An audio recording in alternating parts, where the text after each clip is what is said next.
ये सपा बसपा माकपा भाकपा आप और जितने ये दल हैं, बांग्लादेश, श्रीलंका, अफगानिस्तान, पाकिस्तान और नेपाल की तरीके से अस्थिरता चाहते हैं।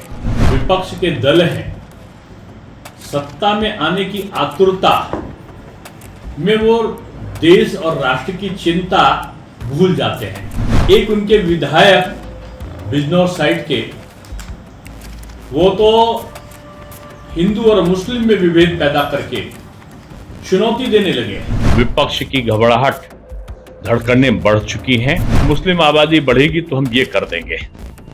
मैं समझता हूं कि उनको हिंदू और मुसलमान नहीं करना चाहिए। बीजेपी सबका साथ, सबका विकास, सबके लिए प्रयास और सबका विश्वास में आस्था रखती है। बीजेपी, सपा, कांग्रेस आएंगी, चले जाएंगी। चिंता इस बात की है कि सपा बसपा माकपा भाकपा आप और जितने ये दल हैं, इनके दिल एक है, इनका मंतव्य एक है, इनके सिंबल अलग हैं और ये एक के प्रकार भारतवर्ष में भी बांग्लादेश, श्रीलंका, अफगानिस्तान, पाकिस्तान और नेपाल की तरीके से अस्थिरता चाहते हैं।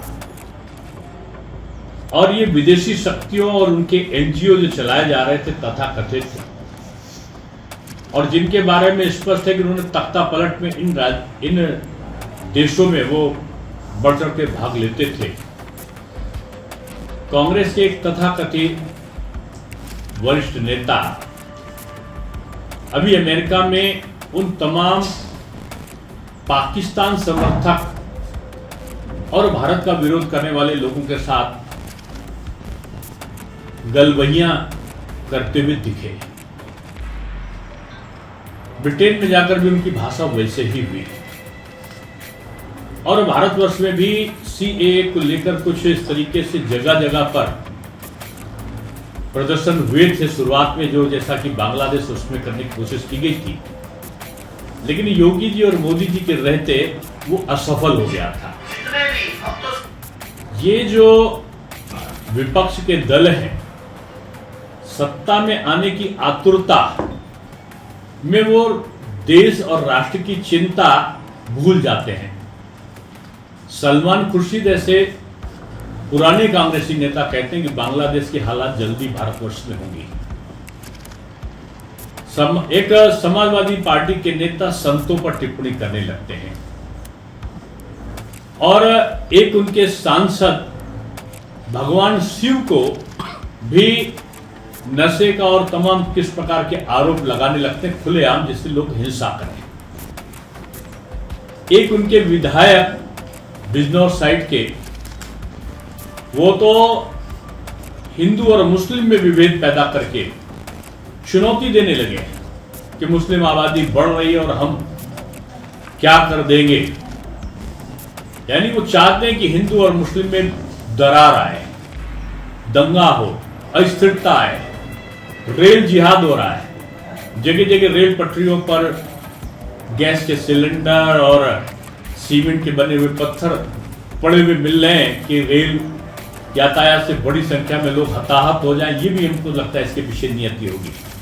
महाअभियान भारतीय जनता पार्टी का चल रहा है और साथ में 25 से 2 अक्टूबर तक सेवा पखवाड़े का आयोजन है और मुझे खुशी है कि अप्रत्याशित सफलता इन कार्यक्रमों में मिल रही है, जहां हमारे जनप्रतिनिधि, हमारे कार्यकर्ता अस्पतालों में, बाहर चिकित्सा शिविर, रक्तदान शिविर, फलों का वितरण, सफाई अभियान के आयोजन सेवा पखवाड़े में कर रहे हैं। वही हमारे विधायक, हमारे अध्यक्ष, हमारे जनप्रतिनिधिगण घर घर जाकर सदस्यता करा रहे हैं। जनसंपर्क भी है और पार्टी के नीति रीति से निचले स्तर तक आम आवाम को अवगत कराना भी है। और इन सारे अभियानों में सबसे विशेषता ये है कि अब की अप्रत्याशित रूप में और बड़ा जबरदस्त उत्साह आम जनता में भारतीय जनता पार्टी के प्रति देखने को मिल रहा है। 10 उपचुनाव उत्तर प्रदेश में अगले महीने होने वाले हैं और मैं समझता हूं कि विपक्ष की घबराहट धड़कनें बढ़ चुकी हैं और उनको लगता है कि अब कि वो शायद उपचुनाव में कोई सीट ना जीत पाए। इसलिए वो जाति के ऊपर, सनातन धर्म के ऊपर, सन्यासी के ऊपर, संत के ऊपर, भगवान शंकर को भी नहीं बख्श रहे हैं। और उनके एक विधायक तो सांप्रदायिक उन्माद फैलाने के लिए चुनौती दे रहे हैं कि मुस्लिम आबादी बढ़ेगी तो हम ये कर देंगे। मैं समझता हूं कि उनको हिंदू और मुसलमान नहीं करना चाहिए, क्योंकि चुनौती देने पर क्रिया की प्रतिक्रिया हो जाती है और क्रिया की प्रतिक्रिया में तमाम प्रकार की विसंगतियां पैदा हो जाती हैं। बीजेपी सबका साथ, सबका विकास, सबके लिए प्रयास और सबका विश्वास में आस्था रखती है और इस प्रकार के लोगों को मैं यही कहूंगा कि सनातन धर्म की और उसको मानने वालों की परीक्षा ना ले। बार बार जो अपमानित करते हो आप किसी दूसरे धर्म के किसी मानने वाले को, आप उनके आराध्य को एक शब्द बोल देते हो तो सर तन से जुदा की आवाजें उठने लगती हैं। और आप भगवान शंकर को भी नशे की आदत वाला बोल दोगे तो निश्चित रूप में ये अपमान सहने की एक सीमा की समाप्ति हो जाएगी। इसलिए मैं यही कहूंगा कि बहुत परीक्षा सनातन की, हिंदू धर्म की कोई ना ले।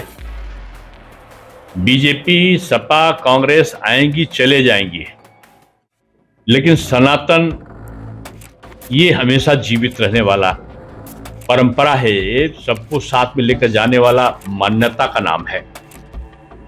इसलिए लोग सहिष्णु हैं लेकिन कायर नहीं है।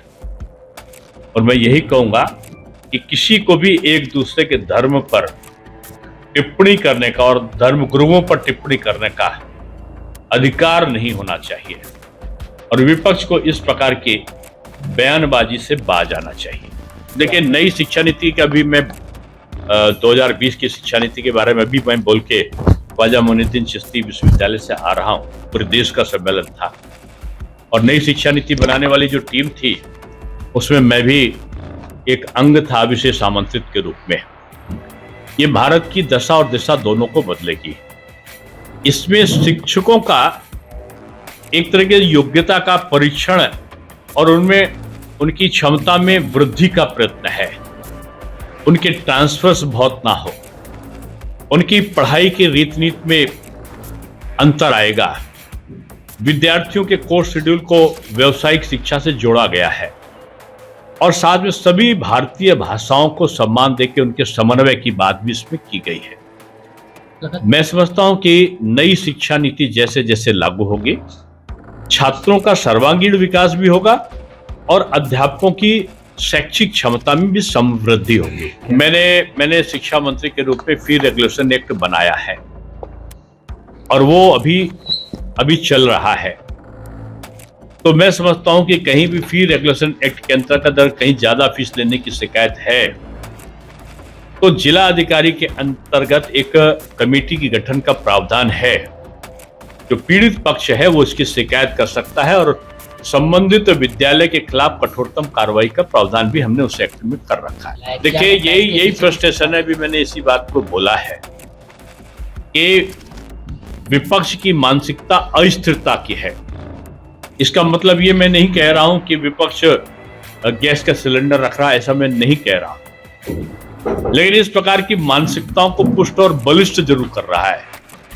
जब सलमान खुर्शीद साहब ऐसे वरिष्ठ नेता कहेंगे कि बांग्लादेश की स्थिति जल्दी भारतवर्ष में होने वाली है, यानी अराजकता हो जाएगी, लोग प्रधानमंत्री आवास घुस जाएंगे, वहां सामान उठा ले जाएंगे, लोगों की हत्याएं कर देंगे। अरे नहीं भाई सलमान साहब, ये भारतवर्ष है और भारतवर्ष का प्रधानमंत्री नरेंद्र दामोदर दास मोदी हैं, जिन्होंने गुजरात में भी इस प्रकार की मनोवृत्ति को चुटकी बजाते हुए समाप्त किया था। क्या लग रहा है? इस मनोवृत्ति को समाप्त करने की क्षमता योगी बाबा में है।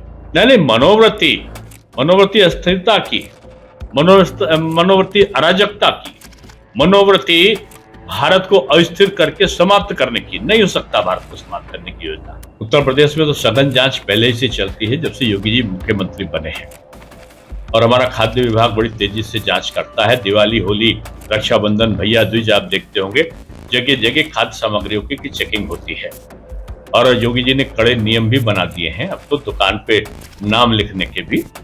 तो मैं समझता हूँ कि इस पे नियंत्रण होगा। उत्तर प्रदेश में इस प्रकार घटना नहीं हुई। कोई प्रश्न? सब्सक्राइब करें आपका अपना चैनल न्यूज टाइम नेशन, और हर खबर सबसे पहले पाने के लिए बेल आइकॉन जरूर दबाएं। और हाँ, खबरें पसंद आ जाएं तो लाइक और शेयर करना ना भूलें।